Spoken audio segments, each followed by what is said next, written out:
അസ്സലാമു അലൈക്കും വറഹ്മത്തുള്ളാഹി വബറകാതുഹു.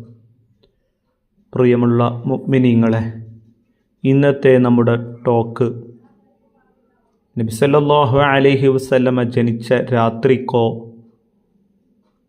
1000 മാസങ്ങളെക്കാൾ പുണ്യമുള്ള ലൈലത്തുൽ ഖദ്റിനോ കൂടുതൽ മഹത്വം നമുക്ക് ചർച്ച ചെയ്യാം. നബി സല്ലല്ലാഹു അലൈഹി വസല്ലമ ജനിച്ച രാത്രിക്കാണ് കൂടുതൽ മഹത്വം ഉള്ളത്. 3 കാരണങ്ങൾ പ്രധാനമായിട്ടും പറയുന്നു.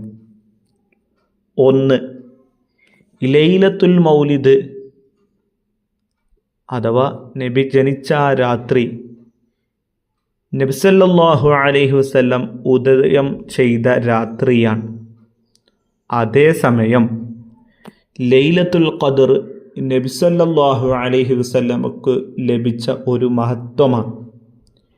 നബി സല്ലല്ലാഹു അലൈഹി വസല്ലമക്ക് മഹത്വമായി ലഭിച്ച അഥവാ ലൈലത്തുൽ ഖദ്ർ ഈ രാത്രിയേക്കാളും കൂടുതൽ മഹത്വം നബി സല്ലല്ലാഹു അലൈഹി വസല്ലമയെ തന്നെ ലഭിച്ച ലൈലത്തുൽ മൗലിദ് നബി ജനിച്ച രാത്രിക്ക് തന്നെയാണ്.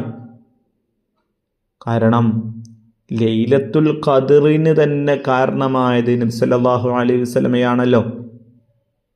ലൈലത്തുൽ ഖദ്ർ കിട്ടാൻ ആരാ കാരണം? നബിയാണ്. നബി ലോകത്തുണ്ടായി ജനിച്ചു എന്നതാണ്. അപ്പോൾ ഈ ഒരു കാരണത്തിൽ നിന്ന് നമുക്ക് മനസ്സിലായത് നബി തങ്ങൾക്ക് തന്നെയാണ്, നബി തങ്ങളുടെ ജനിച്ച രാത്രിക്ക് തന്നെയാണ് മഹത്വം. മറ്റൊന്ന് നമുക്ക് നോക്കാം. മറ്റൊരു കാരണം, ലൈലത്തുൽ ഖദ്റിൽ മലക്കുകളാണ് ഇറങ്ങുന്നത്. എന്നാൽ ലൈലത്തുൽ മൗലിദിൽ നബി സല്ലല്ലാഹു അലൈഹി വസല്ലമയാണ് ജനിച്ചത്. മലക്കുകളെക്കാൾ സ്ഥാനം നബി സല്ലല്ലാഹു അലൈഹി വസല്ലമ തങ്ങൾക്കാണല്ലോ. മറ്റൊരു കാരണം, ലൈലത്തുൽ ഖദ്റിൻ്റെ മഹത്വം മുത്തുനബി സല്ലല്ലാഹു അലൈഹി വസല്ലമയുടെ സമുദായത്തിന് മാത്രമേ ഉള്ളൂ. എന്നാൽ ലൈലത്തുൽ മൗലിദ് മുഴുവൻ സൃഷ്ടിജാലങ്ങൾക്കും ലഭിച്ച മഹത്വമാണ്. കാരണം നബി സല്ലല്ലാഹു അലൈഹി വസല്ലം തങ്ങൾ റഹ്മത്തുൽ ലിൽ ആലമീൻ ആണ്. സർവ്വലോകത്തിനും കാരുണ്യമാണല്ലോ. ഖുർആൻ തന്നെ പറഞ്ഞതല്ലേ, വമാ അർസൽനാക ഇല്ലാ റഹ്മത്തൽ ലിൽ ആലമീൻ.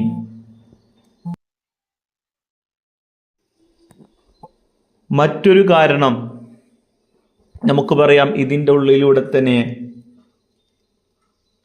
ലോകം പടക്കാൻ ലൗലാക ലമാ ഖലഖ്തുൽ അഫ്ലാക എന്ന് അല്ലാഹു ഖുദ്സിയായ ഹദീസിലൂടെ പറയുന്നുണ്ട്. അഥവാ ഈ ലൈലത്തുൽ ഖദ്റിന് മഹത്വം ലഭിച്ചത് മുത്തുനബിയുടെ സമുദായത്തിനാണ് അല്ലേ. എന്നാൽ നബി സല്ലല്ലാഹു അലൈഹി വസല്ലം തങ്ങൾ എന്നുള്ള ആ തിരുദൂതർ, സൃഷ്ടികൾ ഉത്തമൻ, എല്ലാ ആദം നബി അലൈഹി സ്വലാത്തു വസ്സലാം അതിനു മുമ്പ് ഉള്ള മലക്കുകൾ എല്ലാവർക്കും എന്താണ്? അനുഗ്രഹമാണ്. കാരണം നബി സല്ലല്ലാഹു അലൈഹി വസല്ലമ തങ്ങൾ അവർക്ക് വേണ്ടിയിട്ടാണ് ഈ ലോകം തന്നെ സൃഷ്ടിച്ചത് എന്ന് അള്ളാഹു പറയുന്നു. അപ്പോൾ ആ നബിയുടെ തിരുപ്പിറവി അത് വലിയൊരു സന്തോഷത്തിൻ്റെ ദിനമാണ്. ആ നബിയുടെ തിരുജന്മത്തിന് കാരണമായ രാത്രി എല്ലാ രാത്രിയേക്കാളും പുണ്യമുള്ളതാണ് എന്ന് മഹാന്മാർ പഠിപ്പിക്കുന്നു. ആയതുകൊണ്ട് മുഅ്മിനീങ്ങളെ, ഈ രാത്രി നമ്മൾ നബി സല്ലല്ലാഹു അലൈഹി വസല്ലം തങ്ങളുടെ ജന്മം ഉണ്ടായ ആ രാത്രിയുടെ ആ സമയങ്ങളിൽ മുത്തുനബിയുടെ മദ്ഹുകൾ പാടിയും സ്വലാത്തുകൾ ചൊല്ലിയും മുത്തുനബി സല്ലല്ലാഹു അലൈഹി വസല്ലം വസീലയാക്കി ദുആർന്നും നമ്മുടെ ആ സമയം ഉപയോഗപ്രദമാക്കണമെന്ന് പ്രത്യേകം ഉണർത്തുന്നു. അസ്സലാമു അലൈക്കും വറഹ്മത്തുള്ളാഹി.